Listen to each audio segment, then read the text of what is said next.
Hey guys, this week's podcast brought to you in part by highspots.com. If you need anything in the world of wrestling, t-shirts, DVDs, masks, action figures, international stuff, how about a wrestling ring? You can get it over at highspots.com. Plus, they have on-demand wrestling footage at all times at highspots.tv. They're our sponsors. Go check them out. But for now, enjoy the show. This is The Art of Wrestling with professional wrestler Colt Cabana. All right, how you guys doing? Come on in, sit down, relax, put in the tweaked audio earbuds, and let's listen to The Art of Wrestling, a professional wrestling podcast, a life podcast, a personal journal, an entryway into the minds, the souls, the hearts, and the lives of people involved in the world of professional wrestling. I'm your host. My name is Colt Cabana. I am a podcaster, a personality, a global traveler, but most importantly, I'm a professional wrestler. We are sitting here live in the studio apartment in Chicago, Illinois. Before we go any further, this podcast is fan-supported and listener-supported by people just like you. We give it to you free of charge every single Thursday on WeLoveColt.com and on iTunes. Please subscribe on iTunes so it comes to you automatically every single Thursday morning. It's just that easy. If you do want to support, you can. How about leaving a review on iTunes and rating it? Maybe tell a friend, let them know what's going on over here, the mission that we're doing. But if you do have a couple dollars and you want to support monetarily, you can go over to coltmerch.com. That is my merchandise store online. That's kind of how I keep this thing afloat. I have t-shirts, buttons, pictures, posters, DVDs, and much, much more. A lot of fun stuff over there, and I ship it to you personally. I do it myself. I got my own little shipping zone here in the studio apartment, and that's how I make it happen. No frills, no thrills, just me, a hard man working over at coltmerch.com. The guest this week is MVP, and I think it's a real important podcast this week. You know, originally when I started this thing, over a year and a half ago, a lot of it was I was sick of going on some of the internet shows, and I was sick of having to talk and getting cut off during Skype conversations or stuff like that, and I wasn't really able to open myself up the way I wanted to, and I wasn't comfortable with the people that I was trying to open up with. So, when I'm able to sit down, in a hotel room and I'm hanging out with a friend and me and MVP are talking, and he feels comfortable to talk to me in a way of explaining stuff where we just feel like it's a conversation, and to him it's just normal. He's talking about his life, but then when you listen back and when you think about it, it's amazing, and it's crazy what this man has been through and what we're able to talk about.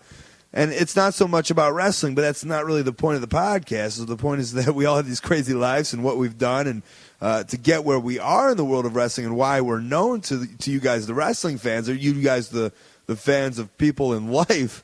And his is wild. It's a real wild one, and you'll hear me even going, I have to step back a couple times because he's been through a lot. He's done a lot. He's seen a lot.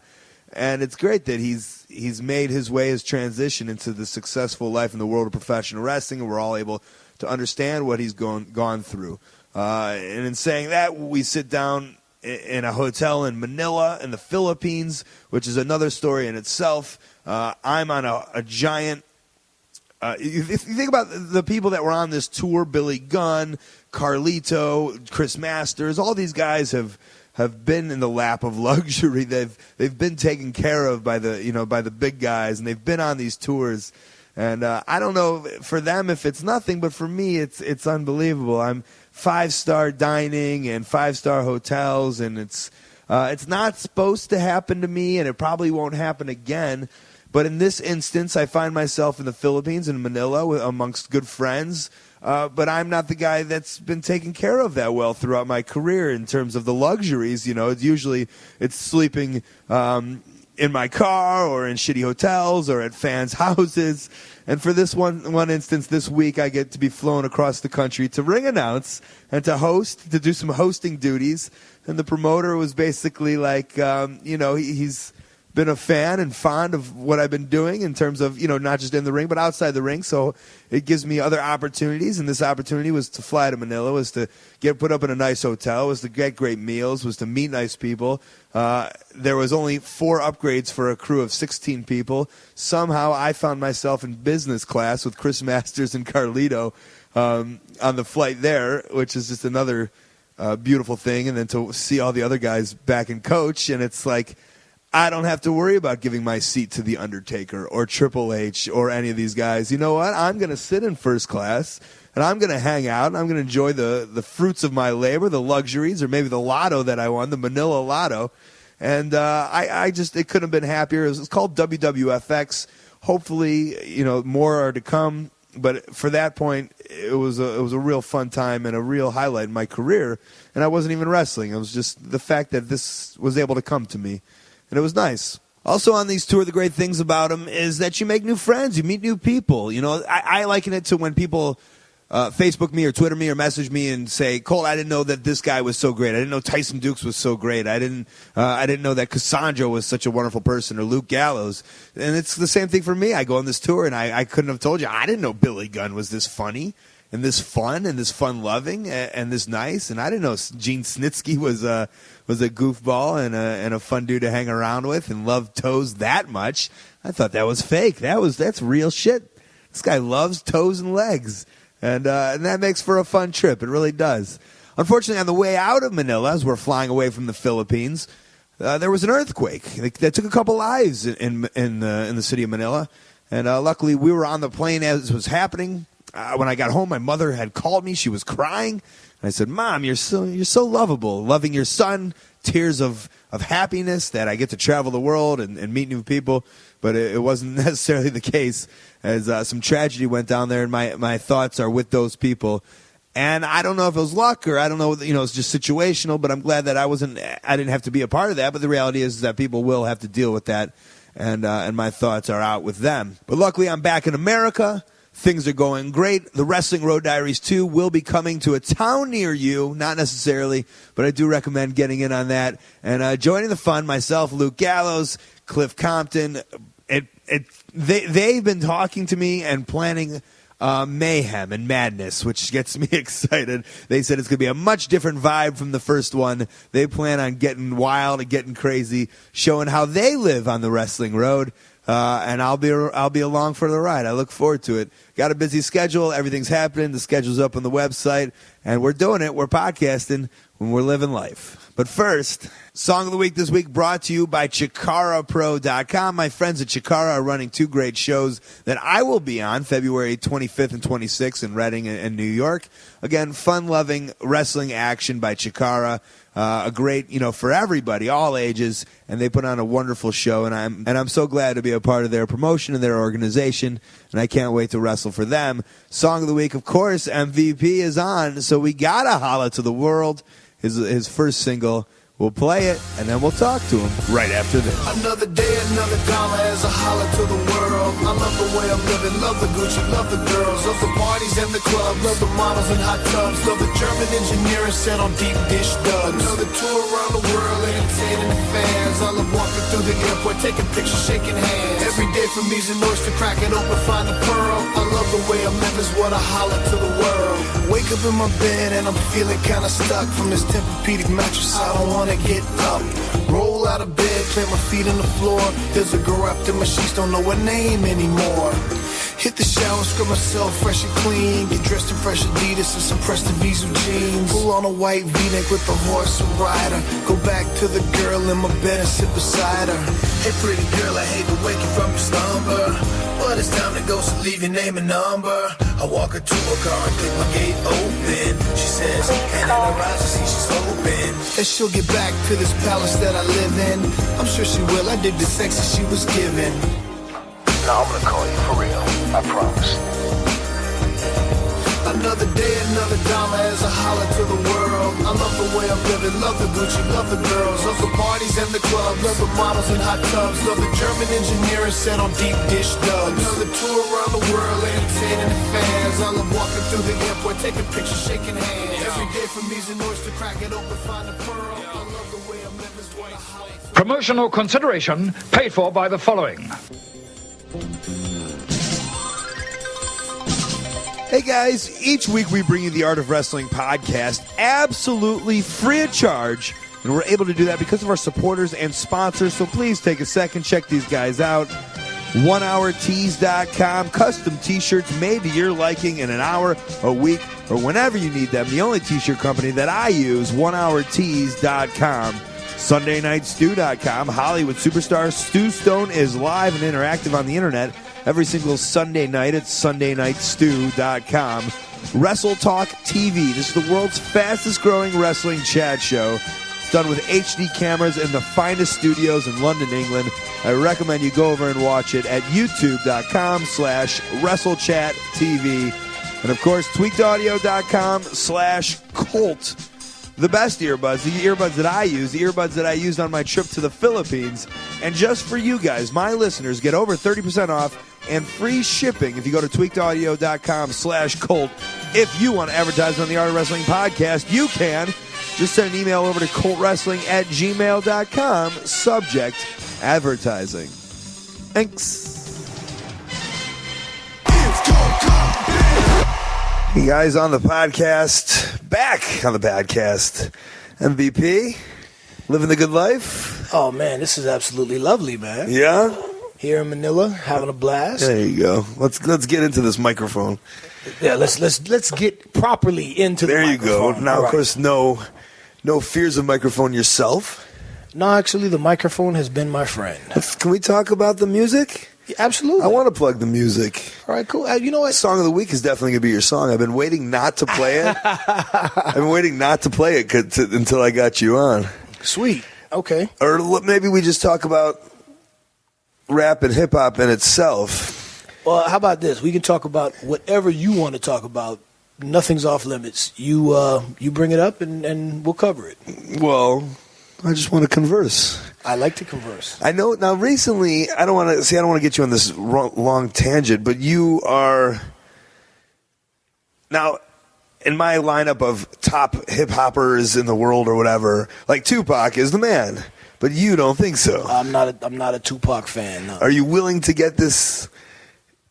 I mean, there's going to be the Tupac lovers who are now going to be like... No, I actually had some people on Twitter ask me if my account had been hacked when I expressed my views on Tupac. Okay. I lost cool points. I can't believe you say that about Tupac. Here's my issue with Tupac. As a poet, he was awesome. He made some really good songs. But there's this false air about Tupac that, he was a thug and he was a gangster and he was a G. He was none of those things. As a matter of fact, I'll go on record as saying Tupac was like one of the original studio gangsters. A lot of people don't know that he was part of Digital Underground with Shock G and Humpty Hump. I know this. And, he was, if you watch some of their old videos, you can see him in the background dancing with dashikis and kente cloth crowns, and he used to carry records for him. Even Shock G himself said, he got props to Tupac for his success and how well he's doing. Where all that thug life shit came from, he has no idea. And this was from Shock G. He went to the New World School of the Arts, for Christ's sake. I'm not knocking the dude for his success. Kudos to him. He's become a bit of an icon. He's doing really well for himself recully also. Yeah, he's doing real good for himself nowadays. In the latest album he put out last year, I think. But in all seriousness, when Tupac went to prison, he went to protective custody. And he put out this manifesto that thug life is dead and, I don't want to do this anymore. And this isn't, And then as soon as he got out of prison, fresh out of jail, I'm out on bail, California dreaming, he's back to being a tough guy. Well, it's real easy to be a tough guy on the street, but when your ass is in prison and you ain't got a posse and you ain't got guns and you got to stand on your own, well, that's when you find out who you really are. And like I said, professionally speaking, Tupac was an awesome poet, but he had internal conflict that he was dealing with, but he wasn't a G. He wasn't a gangster. He wasn't a killer. He wasn't any of those things. And that's why I have so much respect for Ice Cube, because Ice Cube was one of the founding members of NWA. And Ice Cube has always said from day one, I was never a gangster. I was never a banger. I never shot anybody. My father had my ass in the house at 11 o'clock. But my cousins lived that life, and I was witness to it, and I had the ability to rap about it, and that's what I did. And to me, that's all it should be. What was your favorite family vacation movie? Nice change. The Griswolds. No, of the Ice Cubes. Wasn't he in? No? I'm thinking of... Johnson's Family Vacation? Sorry. I haven't seen any of those, man. Well, I always wonder, do the people at Disney... You ever watch So Boondocks? I've seen. It's hysterical. It's really good. But the younger kid character on there, Riley, he's like a little badass. And it's a cartoon, though, right? Yeah, it's an animated show. Where they drop the N-bomb. Oh, yeah. Right? A lot. Like quite crazy. a bit, yeah. Okay. And there's one scene where Huey is talking to Riley about Ice Cube. And Riley says, Ice Cube? You mean the guy that does all the Disney movies? There's a segment of kids out there today that don't know Ice Cube used to, that he did Death Certificate and America's Most Wanted, and here's a little something about a nigga like me. They don't know that Ice Cube. They know Family Vacation and Are We There Yet and all that bullshit. And have you ever heard Ice Cube's song Cave Bitch? I don't know. If anything, my genre. I'm not a huge music guy, but my genre is rap and hip hop. That's what I enjoy. But I don't know lyrics, and I don't know. You know what I'm saying? Do me a favor, when you get a chance, listen to Cave Bitch. I actually have it on my iPad. Okay. Which era of this was him?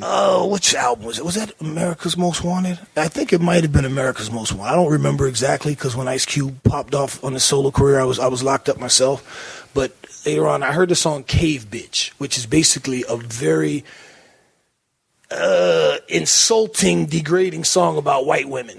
And I wonder if the Disney executives know about this song Cave Bitch when he's out here making these Miller Lite commercials or whatever the fuck, these Disney movies. They're secretly like I'm in with the guy. They love it that they get to hang out with Cave Bitch Man. I think. The guy that made the song Cave Bitch. If you listen to it, you go, oh shit, he said that about white women? Yeah, I guess that is, man. And there's other people though in the society, and I can't think of it right now, but also you got to think of people even in like the adult, like porno dudes are becoming mainstream. If that, you know what I'm saying? But it's like, and if they're Sasha Grey, and if you're booking her and you're like, I can't, hey, I don't know if they're doing something and you're like, have you ever seen this on film? It's available, but that's what the stickers are for, the parental guidance suggestion. Thank you, Tipper Gore. Yeah. What was I going to say? I had something very important. All right. Oh, no Vaseline was. No Vaseline. Yeah, that's what classic. Stop giving props to the Raiders because Al Davis never paid us. That's some hardcore shit. And when you're like 13. And you're like, and I'm in my suburban, school, and I'm like, what's going on out there in this world, And that segueing back to Tupac and NWA and that whole scene. When I first heard NWA, I was 15 years old, and I was locked up in a level 5 juvenile facility. And my buddy Cujo, Guillermo Martinez, I remember, he smuggled the radio in when his family came to see him, and his brother was a DJ, and he gave him a bunch of tapes. And we were in our cottage or dorm or whatever the fuck it was called, and we're just fast-forwarding through the tapes to see what songs are on there. And as we're fast-forwarding, we press play, listen to a couple seconds, and then we stop and press play, and we hear, or I'm going to bust your ass in the mouth unless you're saying Compton's in the house. We're like, what the fuck? We listen to this song, and this guy's, the motherfucking record is so motherfucking whack, you motherfucking Cracker Jacks need to step the fuck back. And like, whoa, what is this? Right. So NWA comes out, and they're talking about going into parties and whooping ass and riding hoopties and doing drive-bys. This is the shit that me and my squad, I was doing that kind of shit at that age, 15, 16. So there's a definitive line of guys that were doing this kind of shit when that music came out. And then after that, a bunch of kids that wanted to do it because it sounded cool. Were influenced by the music. And I remember being in prison, seeing 15, 16-year-old kids with Thug Life tattooed on their stomach with life sentences. You're never getting out of prison. You were influenced by this guy or this genre. You wanted to be that because you thought it was something that it's not. Now you're going to be in prison. You're 16. You're going to be in prison for the rest of your life with that Thug Life tattoo on your stomach. And the motherfucker that you idolize is not that. Well, then let me transition that real quickly to professional wrestling is about punching people in the face.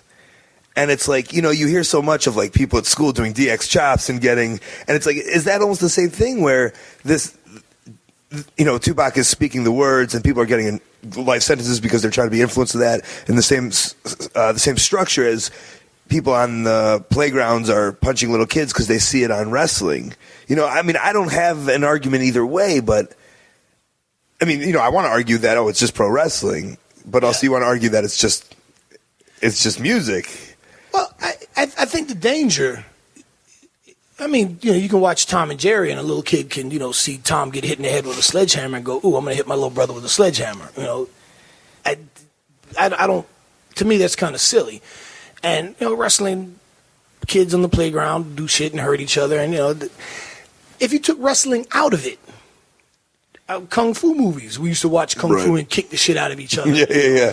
You watch any movie. Watch Indiana Jones, and I'd climb to the top. I just watched it the other night. Okay, I'd climb to the top of the fucking monkey bars and jump off and pretend I'm jumping off a cliff, and oh shit, I sprained my ankle. I mean, but when you're talking about, and let me make this very clear.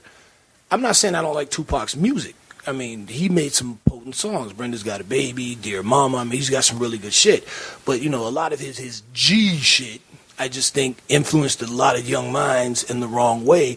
And right about the time that he died, he was starting to turn the corner. And a lot of people don't know he was actually trying to spearhead an East-West uniting movement. I think Wendy Day, who represents me now, she was telling me that he was actually the guy that was trying to put together a thing to unite the East and the West when they were having all this big beef. So, and when you think about where Tupac comes from, his mother, Afeni Shakur, and then the Black Panther movement. I mean, he's got an awesome history. I think he could have been a much better, much positive role model, if you want to say that, or could have had a more positive influence on young, urban teenagers that were obviously looking for some sort of a role model. But would you, at any time in your life, consider yourself a G? A G. And you have to chuckle at the way I said that also. Yeah. the very Caucasian hate. You're a real G. MVP, here's a question for you. Well, I by definition, a G being, a gangster or a thug. I mean, when I was 15, I was in a gang, and we used to do drive-bys. What was your gang code? The KOP. We were the Knockout Posse. And we started as a graffiti crew. Is this just like your boys, or were you like? Was there a KOP that had been going forever? No, it's funny. It was just a group of guys that were into graffiti, and I used to hang out with them because I was into graffiti. We used to go tagging and bombing, and one of the members was in a gang called the Latin Force, which was a big gang in Miami many years ago.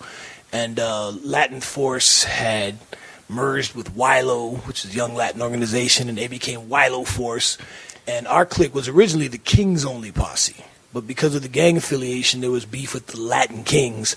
So we changed it to Knockout Posse, and our graffiti crew became third chapter of this gang. And just one day we were like, hey, we're a gang now. All right, cool. And then next thing I know, we're fighting, and gunplay and all this other crazy shit came into it. So it was a gradual process. Is there, like, you seem to know all these rules and all these, like, things, and, like, is like the internet prevalent in gangs these days? And like, how would you know all that information? It seems like wrestling, like dirt cheating. You know what I'm saying? Like, that's a really good question. I have no idea what kind of relevance the internet has on gangs these days. Actually, to be honest, I'm pretty far removed from the gang culture. I don't know what's going on these days. So does that information does that pass down from person? Oh yeah, just the streets. Is that's Absolutely. Where you get your information? Well, a lot of gangs is weird because a lot of gangs actually have like bylaws and rules and you're taught this when you come into the gang. There's like a gang secretary and a gang a treasurer. Yeah, literally, yeah. Some gangs are actually run like criminal enterprises, and they have rank, and you have rules you have to follow, and there are bylaws and penalties for violating these rules. And our gang wasn't quite like that. We were just like a bunch of fucking misfits that were just wilding out. We weren't affiliated with anyone. We were just young and crazy. But what was your best tag? What did you have a trademark? It's funny. On my hand, in the web of my hand, I had that tattoo that says KO. Okay. And I used to write up alone, ALONE. That's what I used to write up, alone. And I would always put a dot in the O. And anytime I would write KOP, and I would always spray paint a dot in the middle of the O. So if you saw KOP somewhere with a marker or spray paint, and you saw the dot in the O, you knew I did it. That was my little trademark. That was my KOP. For your love of titties. Yeah. There you go. So that was always your. That was just so if you were somewhere and you saw spray painted on the wall KOP and there was a dot, oh man, okay, my boy did that one. Just to, Yeah. Was it a rough an upbringing? Do you have a mom and dad or? My upbringing, actually, it's weird. We were poor, and I didn't realize how poor we were until years later in life. I single mom. My father was around, but he wasn't. Wasn't there every day. My parents were never married, high school sweethearts. My mom got pregnant when she was like 18, 19, right out of high school or something. But my mom raised 3 boys pretty much by herself. My father was around, and we had interaction, but he didn't help raise me. And I grew up in Miami in the late 70s, early 80s. So I saw. It's funny, being the oldest of 3 boys, my mom relied on me to help, be a grown-up. Actually, I had to, sometimes start dinner before she got home and keep an eye on my brothers. And, I had to be precocious. I had no choice. And, it was funny growing up in Miami during the cocaine cowboy days. At 9 years old, I knew what a Rolex Presidential was, and I knew how much it cost. And I wanted one. But by the same token, there were times when I would get home from school and see the eviction notice on the door. And there were times when I'd, peek in my mom's room and I'd see her, crying, and she was working a full-time job, a part-time job, and going to school, trying to make it happen. And I lived in Opelika, and Opelika is not a very. That's a city. Yeah, it's a city. Is it Dade County? Yeah, in Dade County. It's just outside of Miami, and there's an area in Opelika known as the Bab, and it's such it's a huge drug area. And at one point, it was so bad that they had to send the feds in to clean it out. It was just per capita, I think the murder rate was among the highest in the nation. And being the oldest of 3 boys, I got beat up a lot. And it's weird because my mother's white, my father's black, and I lived in a black neighborhood, but my mother made sure that I went to white schools so that I could get the best possible education. So the white kids called me nigger, and the black kids called me cracker. And I was fighting all the time. I tell people I had my ass kicked more times than most people have actually had fights. So there was no haven for me. There was nowhere for me to go. And by the time I was 12, my mom took advantage of some of the government programs that were in place, and we moved into a house. And then we were out of Opelika, but we were in unincorporated Dade County. We were just between Opelika and North Miami. It was a step up, but not a whole lot. And did your brothers fall into? I mean, their big brothers' steps? No, fortunately, man. I was very fortunate that both of my younger brothers did not follow my path, and I worked really hard, to try to steer them away. And my mom would bring them to come visit me when I was locked up. And, they would see the gun towers and the razor wire and the fences, and, the whole effect is pretty traumatic if you've never been in a jail or a prison. It's like, well, this is. It's easy to scare them away, probably. And, to see, like, man, my big brother's in this place and he's not coming home for a long time. So my younger brother actually became a cop. And, he's a decorated cop. Right now, he's in Afghanistan. I don't know if his I can't recall if he re-enlisted or if his reserve time wasn't finished and he got called up or something. Whatever the case, he's in Afghanistan because playing cops and robbers wasn't fun enough for him. Right. And the youngest, my baby brother Justin, he's about a year away from getting his doctorate degree. Excellent. Yeah, so excellent. They did well. So you went in at 16. 16. You started living the life. Actually, my first major arrest was at 15. It was for armed robbery, strong arm robbery, aggravated assault, grand theft auto, resisting arrest. It was like a laundry list of shit. Was it for one shot or was it was like a spree. Okay. The funny, it's funny now. But, right. I had a stolen car that me and my buddies did a robbery in.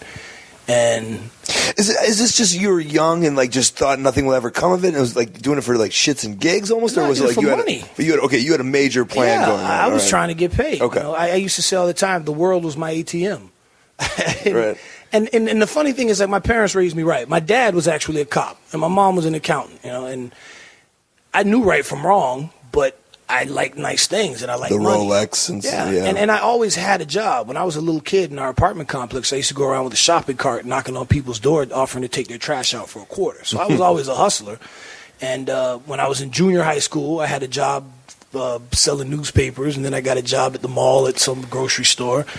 And then I remember I got a job as a stock boy at Winn-Dixie, and I got fired. And after that, I was like, man, fuck this shit. And that's when my robbery career started. And the case that I got locked up for the very first time, we had a stolen car that we did an armed robbery in. And actually, it's a fucked up story. Me and my buddy Dustin, who actually ended up getting shot and killed by a rival gang, Dustin Giglio, rest in peace. We were going to a teen club, me, him, and my other buddy Kango. And as we were driving through this lot, there was some guy at the ATM. And we weren't even paying this guy any attention. All of a sudden, he starts mean mugging us. And he picked the wrong 3 fucking knuckleheads to mean mug because he had no idea, you know. So I was like, man, what the fuck is that dude looking at? And Dustin's like, man, fuck that dude. I'm like, man, Kango, go rob that motherfucker. Jeez. So we jumped out. Kango fucking robbed his ass, and he jumped in the car.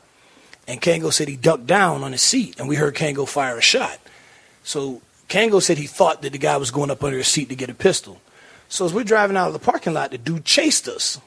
In his car? Yeah. Okay. So now he must have a gun. He knows we got one, and he's chasing us.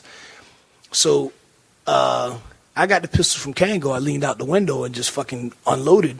And the guy's windshield shattered, and he crashed. And we were like, oh, shit, I killed him. Damn. And Dustin, this crazy bastard, was like, oh, man, damn, I wanted to kill him. You know, we just clowned like young idiots. And so I was supposed to get another car because that car had the heat. But being lazy, I didn't get rid of the car right away. And then we ended up doing another robbery in that car. And then the day that I was saying, look, this car is fucking hot, I need to go get another car, I was actually I was pulling out of a parking lot looking for another car to steal when I got pulled over by the cop. So that tag had all these robberies and all this. You got pulled over for what? Well, the cop, not at a stoplight, or no, were they looking for you? As the cop said that we were lurking. We looked like we were lurking, which we were. Okay. You know? And he went to just do a routine stop, and we all jumped out and hauled ass, and they set up a perimeter, and they had the dogs and the choppers. And, man, this is movie stuff, but it's real life. Well, that's what I tell people. In my life, I have done and seen things that most people have only seen on a movie screen. For sure, for me, like all I'm picturing is a big movie right now. Yeah, and sometimes when I tell some of my life experiences, I know people have to go, this dude's full of shit. That didn't really happen. No way. But, I did these things. I lived this life. And I said all that to say this. I ended up getting caught for that. And I did 6.5 months at a juvenile facility. My buddy Kango actually got direct filed, which was sent to the county jail to be adjudicated as an adult. And he went to a youthful offender prison. And I dodged that bullet the first time. I did 6.5 months in the youthful offender camp. I got out, stayed out about 6 months, and my best friend I was just talking about, Dustin, got shot and killed by a rival gang. And it was weird. I remember being 15, turning 16, not giving a fuck about my life. I had no fear of dying. I didn't care about living or dying, and I didn't give a fuck about your life. And it was just a real weird time. And I made up my mind that I just wanted to do one big score.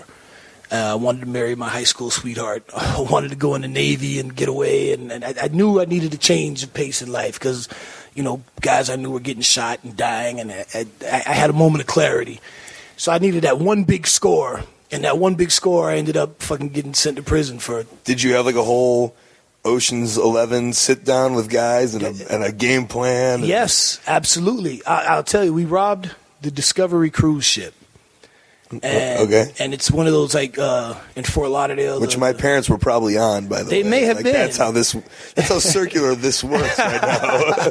It's like that 3 hour cruise to nowhere where they like cruise out past the 3 mile limit, then you can gamble for a few hours and they come back. One of the guys, my buddy Jack, he's also passed away. He used to be a security guard on the ship, so he had for the longest time been trying to figure out a way to pull off the heist. But he had no robbery experience. I had just been out of this juvenile project. I just got out. I had been out for a few months. And I told my buddy Pep, hey, man, I'm looking for a score. If you hear anything, let me know. Little did I know that Pep had already been talking to Jack, and they were planning to do this score. They said, okay, well, let's bring him in. And they told me they want to rob a cruise ship, a casino on a cruise ship. And I'm like, get the fuck out of here, man. And when they told me what the idea was, I said, well, it sounds doable. So we actually went on the cruise, and I kind of scoped the thing out. I said, well, with a little fine-tuning, I think we can pull this shit off. And we had an Ocean's 11 type fucking sit down, synchronize our watches to the second. We smuggled the guns on board the ship in a hollowed out guitar, in a guitar case. We played the role of musicians, like leaving the ship, and we got away with over $100,000 in cash, and we got caught because the guy Pep, his dad, found his shoebox full of money. No. He took out a second mortgage on the house, got an attorney, and the attorney went to the DA and said, well, we can give you the Discovery cruise ship robbery, but my client gets immunity. And he got full immunity. He never spent a day in jail. And I refused to make a statement. I was the only one in my case that didn't make a statement. I'm not going to snitch. Was that like did people know of this Discovery robber in Miami? Oh, dude, it was all over. Yeah. It was on CNN. Really? That shit made national news. It was like, modern day pirates. Right. And, okay. And it was actually funny because the day after the robbery, I was in bed with my girlfriend. And one of the things that Jack said, he said, look, man, they're not going to make a lot of publicity out of this because they're not going to want to scare the passengers. They might hire some private detectives or a little research, but it's not going to be the big news thing. So we're like, that made sense to me. Sure. And I'm laying in bed with my girl, and the radio was on, and I heard the morning show DJ say, last night, masked bandits stormed into the casino on board the Discovery cruise ship. And I woke up. I said, baby, did you hear that? She goes, well, you go back to sleep. You're dreaming. It was like, 6 a.m. or something. And I'm like, damn, I'm so paranoid. I'm dreaming that this shit's on the news. And then when it came back around again, she goes, baby, wake up, wake up. I'm like, son of a bitch. Then there was Crime Stoppers, and it was the lead in on the news, and they had, sketches of me and the whole deal. I was like, motherfucker. Was like, what are the nerves going in and out of that stuff? And like, I mean, you're like, I don't care, fuck everybody, but like, are you nervous? Are you? Oh yeah. Are you nervous for like 2 days after, 10 days after? Well, no, the anxiety comes like right before you do the robbery. And I'll say this: here's one of the things that is really weird. Before we actually went in and did the robbery, we were hiding in like a little storage room, an electrical room inside the casino, and we had 2 sawed-off shotguns. And the other guy, Pep, he's actually dead too. His teeth were chattering like Scooby-Doo. I mean, literally to the point where you could hear like clack, clack, clack, clack, clack, clack. I'm like, you all right, man? He goes, yeah, I'm just a little scared, man. I said, you gonna be okay? He goes, yeah, I'm good. And I remember telling him, fuck, man, this is weird because I'm not scared. And I need to be scared. I need that edge. And I got scared because Pep was scared. I was thinking, man, this teeth chattering motherfucker here, this could be bad. He's got to be up to something's like, something's not right. But maybe he's right because. So what I did, I actually took, unbeknownst to him, I actually took the shells out of his shotgun. Because I'm like, there's no way I'm going into the casino with this fucking dude just blasting people at random for no reason. Or his trigger fingers like fucking twitching. Right. So next thing you know. When we did the robbery, he had no shells in his gun. And to this day, I'm glad I did that because he lost his mind. He was jumping up on the craps table and he was, everybody get high, screaming. I'm like, wait a minute, that's not how we rehearse this shit, man. You're not playing your role right. And I remember there was a guy crawling on the ground, like scared. And fucking Pep goes, shoot him, kill him. He's trying to get away, kill him. And I had to like grab him, like, calm the fuck down. If you're fucking like, we got to keep these people calm to control them. This obviously wasn't my first robbery. And still, you're 16 at this point, 15. Yeah, I hadn't turned 16. I mean, you're not even, you're a kid. Yeah, pretty much. And so we locked everybody in the closet. And this is coming back to the Hollywood movie shit. We changed clothes and we got all the money in the guitar case and we're about to leave the ship. And we see like these 3 heads poking out from a door. And I realize like, oh shit, they're onto us. So we go to the gangplank to leave the ship and the gangplank is actually coming up. They're raising the gangplank to try to trap us on board the ship. And I tell Pep, go. And a Hollywood scene, dude, I had to actually run and like jump through the air to land. And we're running to the car because we had somebody waiting to pick us up. And then all these people come running off the ship behind us. It was funny as hell. All these little Filipino dudes, as we're here in Manila, working on the cruise ship, they come, ah! And I had a pistol in my waistband, and I turned around and I pointed at them, get back on the fucking boat. And they all turned around. Well, they can't get it because now the gang, like Indiana Jones style. They brought the gangplank back down for them to come in and chase me. But we jumped in the car, and we got away, and I'll never forget, we got to my buddy Bert's crib, and he goes, what happened? I said, we're going to get caught. He goes, don't try it. I said, yeah, we're going to get caught. Because as we were leaving, these dudes were in the back seat whimpering. Like, oh, my God, I'll never do this again. I'm like, oh, man, we're fucked. We're fucked. These guys are going to get us fucked. And sure enough, we ended up going down for that. And in the case, I didn't snitch. I didn't say anything, and I ended up getting the most time. And because I had the violent juvenile record, I caught an 18-and-a-half-year sentence, of which I served 9.5. And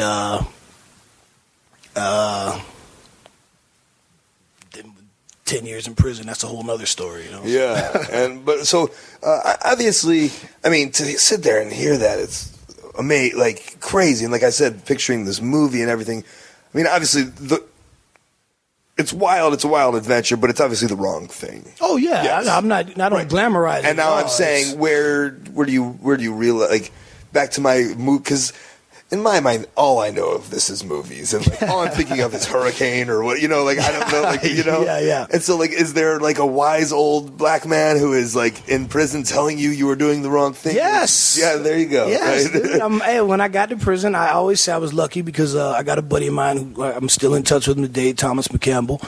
You know, he was on death row. He's got a life sentence, and the label. Is he a rapper? No. Horrible joke. Horrible. Hey, it took me a second. We're talking real stuff here, and I have to throw in. Sorry. Okay. And I dig your sense of humor, but that one just went right over my head. But you were impressed that I knew who Death Row was. Yeah. Okay. No, but he was on the real death row. Okay. Like, you're going to the electric chair for killing these people. He got his sentence commuted to life, and it was him, another friend of mine, Paul Jacobson, who sadly, he's just come up missing. Like, they think it's an old mob beef that came back to get him. But these were two of the older convicts in my life that, when I was in prison, pulled me to the side and said, hey, kid, you're way too smart for this. You know, you don't serve this time. Make this time serve you. You know, don't get out of here and do something with your life. And, you know, I used to have a little chip on my shoulder and be a bit of a hothead. And they'd pull me to the side and say, man, just settle the fuck down, let it go. You know, and I was very lucky that I did have these older convicts. And that's not like, I'm assuming that's not like, you can sit here and like, oh, that's like 3 days, but that's years, right? Over a period of them advice in your head. Am I correct? Absolutely, yeah, absolutely. You know, I met Paul when I first got to DeSoto, and I was at DeSoto for like 3 years, and then I was at Belglade for about 3 years. I met McCampbell at Belglade. So it's like every prison that I went to, there was like an older uncle type figure to pull me to the side and say, hey, man, you know, there's a better way, you know. And fortunately, they actually, you know, kept me out of a lot of shit, because there's an old saying, smart people learn from their mistakes, but wise people learn from the mistakes of others. And these guys, you know, spent a lot of time wising me up. Where does wrestling come in? Does it come in the prison? Dude, wrestling is actually really funny, because my first time getting locked up, I was in a day juvenile detention center, and Death Row, and we're back to Death Row, Rosier, they had a career day. And, you know, they brought in all these different people. So Death Row was a pro wrestler. And, you know, a wrestler named Death Row? Yeah, he was a professional wrestler. He did a lot of stuff with Florida Championship Wrestling. And he brought in Soul Man Alex G of the Soul Patrol. And they're talking about, you know, wrestling. And most of these dudes were being fucking clowns and jackasses. But I'm asking, like, real questions. Like, well, how do you do this? And what about that? And they're keeping kayfabe, you know, like, well, you know, if you can break a guy's neck if you do this. And so that was my first time meeting Soul Man Alex G. Fast forward to my work release. I'm about to get out of prison, and primetime Daryl D., who was a correctional officer / indie worker, he'd bring in videotapes in the morning for us to watch, you know, because I think we couldn't leave the center till 7. So, you know, like between 6:30 and 7, everybody would just kind of mill around by the front door waiting to leave, and he'd throw in a videotape of a pay-per-view or some indie shows. And I walk, I'm like, hey, man, that's Soul Man Alex G. He goes, yeah, you know him? I said, yeah, I met him when I was in youth hall like 10 years ago. That's wild. And me and Primetime kind of hit it off, and I would always ask him questions about wrestling, and I wanted to know the kayfabe stuff. Like, man, how do you do that and not break your back? You know, and he's like, well, I tell you what, I want to start my own indie promotion, and I didn't even know what indies were. I didn't know indies existed. You know, all I knew was WWF. You know, and he said, well, when you get out, if you want to, I'll teach you how to take some bumps, and if it's something you want to do, we can pursue it. And I'm like, I need a hobby, cool. So a few months after I got out, he gave me a call, and he said, you ready? I said, yeah. He said, okay, we'll take a few more months. You just got home, you did a long bid, and he had a ring set up in his backyard. And I went to his house one day and started training, and as the term goes, I stepped in shit. I discovered a passion, and it was totally by accident. I never aspired to be a professional wrestler. It was just an opportunity that dropped in my lap. And he had to take his ring down, so he took me to, get this, Duke the Dumpster Drozy. Yes. His wrestling school. Yes. It's time to take out the trash. My fist is pumping away as you say this. Duke the Dumpster had a wrestling school that he was never at. Is he your friend? I wouldn't say Duke and I are friends. But we were acquaintances. I liked him. He was a really cool guy. Funny as hell. Incredibly quick-witted. But he was never at the school. Did he make Death Row label jokes? Did he make Death Row rap label jokes? He made a lot of really funny jokes. He was funny as hell. But as luck would have it, guess who was his head trainer at the school? Soul Man Alex G. Wow. So here we go, full circle. Primetime takes me to Duke the Dumpster School and goes to his buddy Alex and says, hey, man, this guy right here is a friend of mine. I want you to train him. So Alex trained me at Duke School as a favor, and I never paid a dime for wrestling school. Did you tell Alex of? Oh yeah, we laughed about it. Okay. Right away, or did it? It might have been a day or two. I didn't just right then say, right. But it came up because we were talking, and I told him about it, and he remembered, and we laughed about it and whatnot. But it was a pretty cool experience. And then I began my pursuit of What was your first wrestling name? Was it Antonio Banks? High Profile Tony Style. Yes. High Profile Tony Style. And it's funny because my ex-wife used to tease me. She said, MVP is High Profile Tony Style. You just repackage the same guy, the same gimmick, and put it out there. And I said, you know what? Yeah, pretty much. That's just what I did. So High Profile Tony Style became Antonio Banks. And then Antonio Banks wrestled in Puerto Rico and throughout the Indies. And we shared a couple locker rooms down in Florida. Did. Yeah, a couple times. And ultimately, I went to the OVW tryout camp. And Norman Smiley, who was one of the guys that helped train me, helped polish me up, I remember asking him because it was like $1,500 for the OVW tryout camp. And I didn't have any money at this time. And, I had to beg, borrow, and steal to get that money together. But, I said, man, that's a work, man. What paying $1,500 to go there for a week? And it just doesn't seem right to me. And Norman said, Hassan, let me tell you something. The only thing that we know for certain is that if you don't go, nothing will happen. Yeah. I said, man, you know what? You're right. So I got my money together. I drove to Louisville. I went to the tryout camp, and that's where I met Dr. Tom. And they never called me back. God damn it! Tell Jim Cornette and Nightmare Danny Davis. They never called me back. But at the time, Dr. Tom was still talent relations. And I asked him, well, what do I have to do to get signed and get a developmental deal? And he explained the process. And I said, well, can I get a dark match or something? He said, you've never been booked? I said, no. I said, all right, well, next time we come to Florida. And I had a few. Every time they came to Florida, I was one of the guys that got booked as an extra. And one day I went to Johnny, and I asked Johnny straight up. I said, Johnny, can I have a few minutes of your time? And he goes, I'm busy. I said, give me 3 minutes, 2 minutes, 1 minute. He goes, okay, what do you want? I said, tell me what the fuck I got to do to get hired. And he looked at me, and he was like, all right. He said, well, look, we like you. We just don't have anything for you. He said, we're going back to character-based, wrestling. He said, come up with a character we don't already have and get back to me.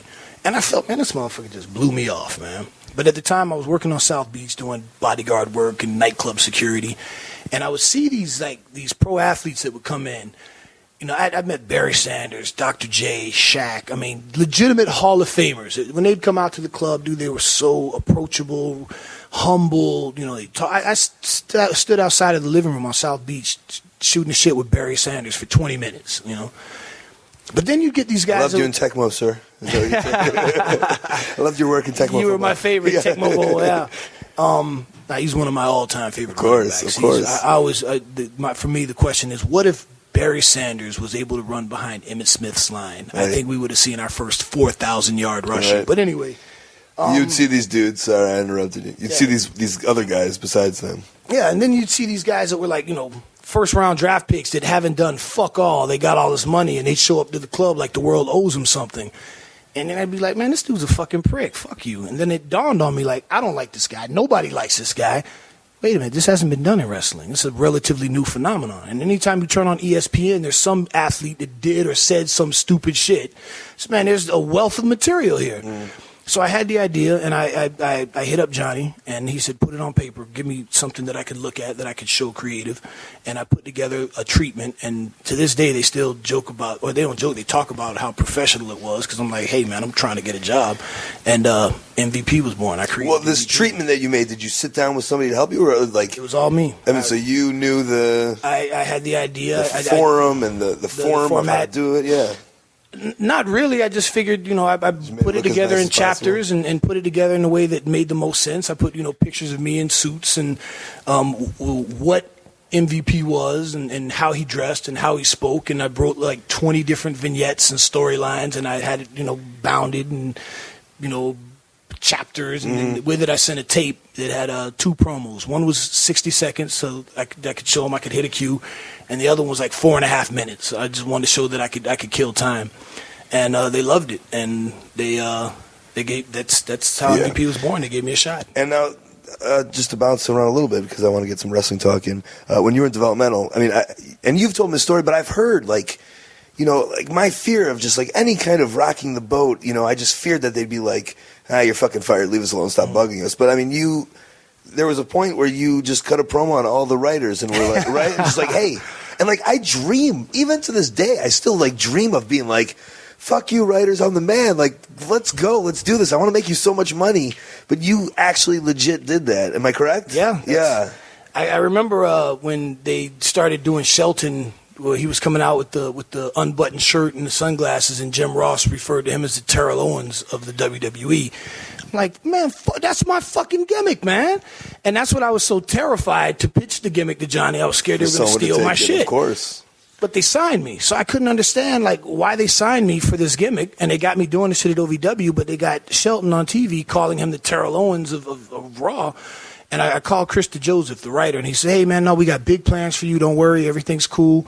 And I'm like, man, these motherfuckers are full of shit. And every other week, we'd have to cut promos for The Office. And that next day, I said, man, fuck that shit, man. I'm either going to get called up or fired. And we were supposed to cut it off. I think you had 1 minute, 1 or 2 minutes for the promo. And I told the camera guy, I said, hey, listen, bro, I'm going to run a little long, so please, no matter what, just keep the camera running. And I just cut a fucking shoot promo, and I'm like, hey, man, I don't remember word for word, but one of the things I remember saying is that, in a nutshell, what I have, you can't put in a bottle. I am all of these things. You're trying to make something that's not, But this wasn't a character, though. This was you, like, yelling at them. I remember. I actually said to the camera, I said, I do recall now. I said, wait a minute. Here for the first time in my life, I have an opportunity to make my dreams come true so that I can forget about being poor. I have an opportunity to become rich. And you want to take that away from me? I said, I want you to remember something. I'm the guy that used to stick a shotgun in people's mouths and take from them. You don't take from me. I said, don't let the smile fool you, because this is how I get next to you. This is how I get close to you. You feel safe and comfortable, and that's when I stick a shotgun in your mouth and take from you, or something like that. And that's you basically threatening them on tape, going, call me the fuck up or I'll well, in a nutshell, I'm saying, if you take my shit, I'm coming to see you. Yeah. It's and great. It's funny because Brian Gewirtz, I actually call him a Mets dweeb, because Brian Gewirtz, he's the head writer. And he's such a little dweeb. That dude trips me out. But he actually came to me when I got called up for a dark match or whatever, and he goes, MVP, that promo that you cut was very disturbing. I said, oh yeah, I'm glad you found it that way, and it's real. That's me, and that's how they hear you. And it's funny because from what I understand, Vince popped for the promo. He liked that. He goes, yeah, this guy's got passion. Right. It's real. yeah, okay. So, but like you said, not ruffling feathers. When I got called up, they always say, don't step on, don't be afraid to step on toes. Don't be afraid to ruffle feathers. But what they don't tell you is be very careful what toes you step on and whose feathers you ruffle. They don't tell you that part, because if you step on the wrong toes, you find yourself in a 22-week losing streak, Right. Yeah. Man. Okay. I do want to get you are, I mean, obviously, what a run you had, MVP, the character, in WWE, and now New Japan. Yeah. I know you're ecstatic about that. Absolutely. And, I mean, just a quick, good times, doing what you wanted to do. Well, I just, a lot of people don't know that, as I was coming up on the indies, my dream was always to wrestle in Japan. I used to study all the Japanese tapes, and, Tokyo Dome was like my goal, my dream, and that's how Chris Benoit and I became such close friends, because I would talk to him about Japanese wrestling. Before I got signed, we met on one of my tryouts, and WWE was like, it's one of those things where I tell people the analogy. I always wanted a Corvette, and I ended up with a Lamborghini, but I never got my Corvette. So, I put my Corvette in the garage. I went out, I put my Lamborghini in the garage. I went out, got my Corvette, and now I'm cruising with the top down. I asked for my release from WWE, and John Laurinaitis was cool enough to work with me to grant me. I had a year left on my deal, and he was trying to get me to resign, and I said, man, I don't want to resign. I want to go to Japan. And they were nice enough to allow me to go, and dude, I'm having the time of my life. Awesome. And hell, I'm right here chilling with you, doing the Art of Wrestling podcast in Manila. I'm fucking in Manila, man. This is crazy. Your single is called Holla to the World. Holla to the World, and it's available on iTunes? It's going to be on iTunes real soon. I just finally got it mixed. It's funny how that happened. Holla to the World was a song I wrote one day on the plane. I had this beat, and I wrote it, and I didn't initially intend for it to be like my debut single. It was just a song I was having fun with, and everything just kind of came together, and the song was good. And then the producer that I've been working with, Mikhail Zebi, he's a platinum artist, a platinum producer. He has all this video equipment. He shoots videos in Houston. He goes, hey, you want to shoot a video for it? I'm like, well, what would be the budget? He said, dude, I think we could probably shoot a video for less than $5,000 if we do it at your house. I'm like, all right. And only if Carlito can be in a jacuzzi. I asked Carlito. That was his idea for that spot. Carlito came up with that. I'm like, that's because I want him to be in the jacuzzi, pimped out with these chicks. And he's like, it'd be better if I do this. I'm like, dude, that's awesome. By all means, let's do it. So, it's not on iTunes yet. I finally got it mixed and mastered. It's going to be on iTunes soon. And I've been working on what started as a mixtape project, which now may actually become an album. I got a few more songs, and it's just coming together, and I'm having a blast. But it will be available on iTunes soon. And if you haven't heard it, you can go to MVP305.com, and you can watch it there. Or you can go to my YouTube channel. It's YouTube. YouTube.com/MVP305 brand, and it's there along with my my YouTube shows, my sessions as I call them, in ode to Cowboy Bebop, big anime fan that I am. What? What? You never heard of Cowboy Bebop? No. Oh, dude, it's one of the baddest, coolest anime Japanese cartoons ever. It's like really, watch it sometime. My brother used to try to make me watch it as a kid. Cowboy Bebop and Samurai Champloo. What's the main one? Akira or something? Oh, Akira, yeah, that's a classic. That's what my brother had me watching. That's actually a pretty good one. But this one, Cowboy Bebop, is a series. But yeah, and what is it, Japanese? Otaku. It's like nerd. Okay. Oh, you are an otaku. Yeah. And your Twitter? I'm at the 305 MVP, and I make this very clear. It says it. If you are easily offended, do not follow me. I speak my mind. I'm a non-traditionalist. I'm very opinionated, and I say how I feel, and I don't care about your feelings. I like it. Most importantly, I hope you have been talking about a book, a movie, or something. It's awesome, man. This is crazy. And we just scratched the surface, and that's the whole point is, there's so much of it. I can't wait till you tell it and you get your platform to tell it however you want or whatever. It's amazing, man. It's crazy life. It's wild life, and I'm glad you shared it with me here. No, thank you. I've been wanting to do this for a while. We were supposed to do this back with the Wrestling Revolution project, and for whatever reason, we didn't get a chance to. But I'm honored and flattered that the legendary classic Colt Cabana would have me on this podcast. I want to ask you something real quick. Sure. Now, I remember years ago when ROH was in its early stages and it was the new hot thing, and I watched the match where you came out to the ring, and I always wanted to know if it was an accident or if somebody was fucking with you. But they started slowing your music down, and as you were doing your entrance, you actually slowed down with the music, and then it sped up, and you. Total accident. That was all improv. Somebody did something fucked up, and it's just I remember that. I don't remember exactly what happened, but I know that wasn't like, hey, can you do this and that? And it's those little things that that you remember, that somebody remembers. That I started doing that. I started doing the robot. I remember exactly. I remember. I was like, I'd go down. I pull myself back up. This is fucking awesome, and it's man. those little things, and I'm a firm believer in this. Is that's what somebody would remember, and that's why that's likable Colt Cabana. And this is for a whole other podcast, but that wasn't scripted, wasn't planned. Maybe that made me a little bit, in your eyes, you're like, oh, this guy's funny, whatever. And that just doesn't happen a lot in wrestling anymore. Sadly, because it's all so scripted, so micromanaged. Right. You don't have those opportunities to do that kind of stuff anymore. Let me say this real quick, because on that you'll appreciate this. One of my career highlights was my on segment, or my own personal interview segment that I had when I was on SmackDown, the VIP Lounge. And I always like just the simple things of having the guy open the velvet rope or the rope. Just the little things. I always appreciate that. Hey, man, that's you got my doorman. You can't get in without being on the list. Ric Flair was my guest, and I'll never forget Ed Koski, who's one of the writers. Ed's a cool guy. He's sitting there typing up verbiage for me and Rick, and we're sitting there, we're going over it, and the show's getting ready to start, and he goes, okay, well, I'm going to give you guys got a few minutes to go over this before the show starts. We walk out in the hallway, we walk towards Gorilla, and the Nature Boy, the legendary Ric Flair, looks at me and he says, kid, you don't need this, do you? And I'm like, nah, I don't. He took my script from me, took his script, tore it up, threw it in the garbage, and we went out there and we did the VIP Lounge, and I have to tell you, if you go back and watch it on YouTube, it was probably the best VIP Lounge I had ever done, and it was MVP and the Nature Boy going at it old school, word for word, off the top of the dome. I mean, we had to do an afternoon rehearsal for the physicality, but arguably the greatest talker in the business, and Ric Flair. And Ric Flair.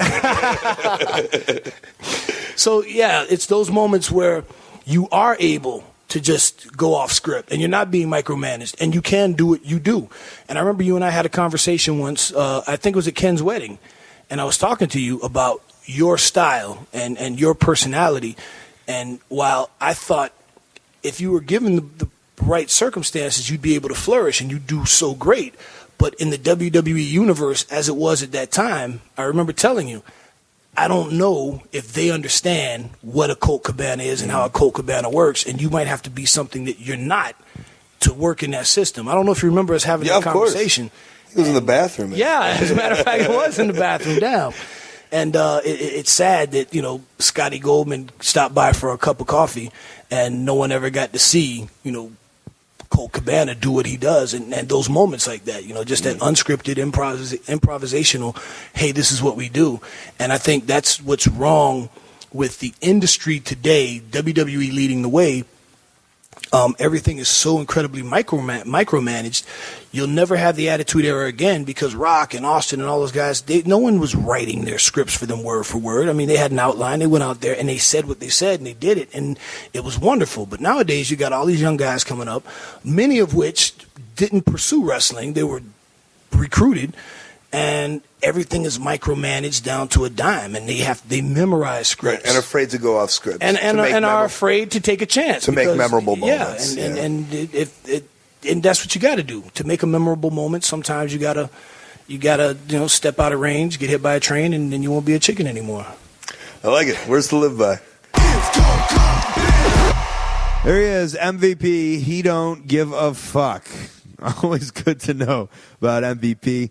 Excellent podcast this week. What a story he's got to tell. And I only believe we just scratched the surface. There's got to be so much more to this guy.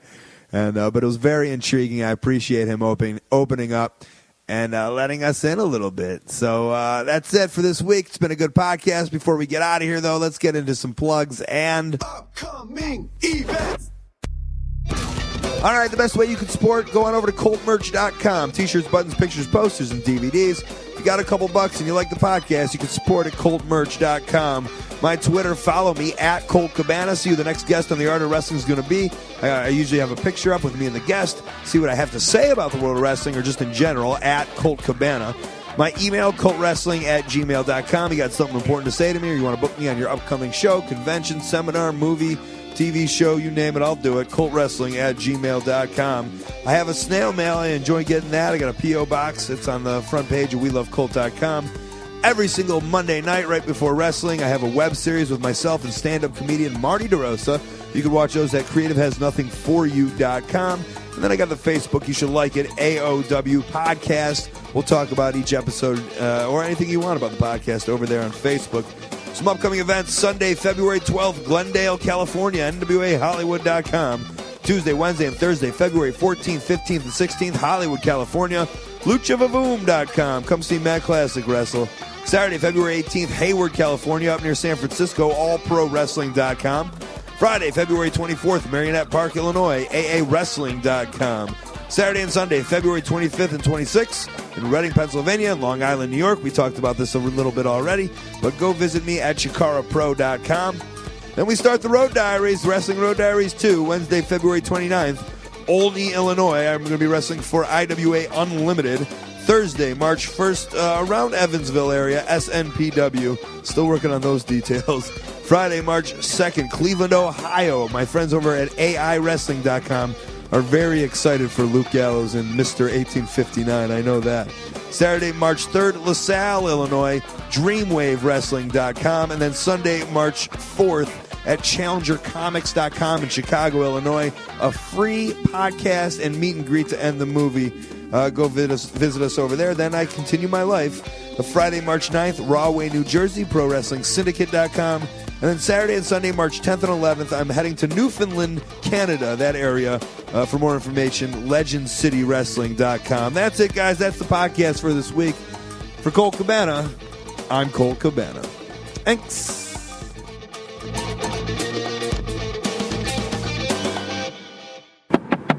Yeah, X-Pac, come on in.